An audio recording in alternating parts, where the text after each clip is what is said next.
प्रधानमंत्री नरेंद्र मोदी की अध्यक्षता वाली केंद्रीय कैबिनेट ने शनिवार को एक बड़ा फैसला लिया। सरकारी कर्मचारियों के पेंशन को लेकर कैबिनेट ने यूनिफाइड पेंशन स्कीम यानी कि यूपीएस को मंजूरी दे दी है। यह एनडीए गवर्नमेंट की एक नई योजना है जिसे नेशनल पेंशन स्कीम यानी कि एनपीएस के समांतर पेश किया गया है। अब सरकारी कर्मचारियों के लिए एनपीएस और यूपीएस चुनने का विकल्प होगा।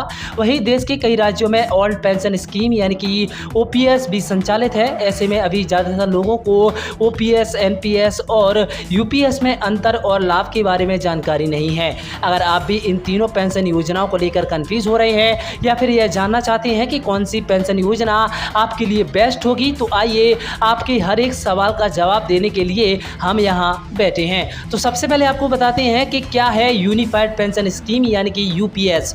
सरकारी कर्मचारियों के लिए पेश की गई है एक नई पेंशन योजना, अगले साल 1 अप्रैल 2025 से लागू होगी। यूपीएस के तहत अब केंद्रीय कर्मचारियों को एक निश्चित पेंशन दिया जाएगा जो लास्ट 12 महीने की एवरेज बेसिक सैलरी का 50% होगा। कर्मचारी को यह पेंशन पाने के लिए कम से कम 25 साल तक सर्विस करनी होगी।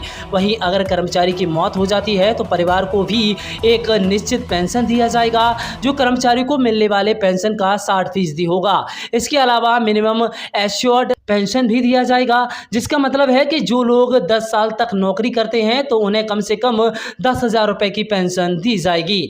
महंगाई के आधार पर पेंशन आपकी लगातार बढ़ती जाएगी, यानी कि यूनिफाइड पेंशन स्कीम के तहत इंडेक्सेशन को भी छोड़ा गया है। इसका मतलब है कि महंगाई के हिसाब से रिटायर्ड कर्मचारियों की पेंशन बढ़ती रहेगी।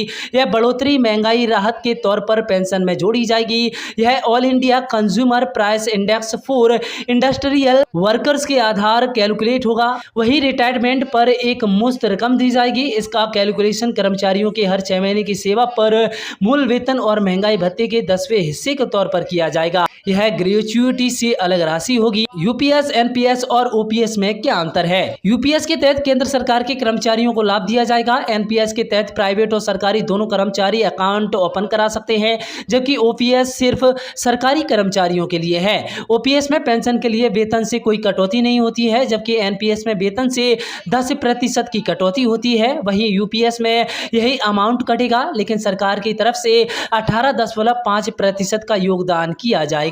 ओपीएस में जीपीएफ यानी कि गवर्नमेंट प्रोविडेंट फंड की सुविधा है, जबकि एनपीएस में यह सुविधा नहीं है। वहीं यूपीएस में एक मुश्त राशि रिटायरमेंट के बाद दिया जाएगा।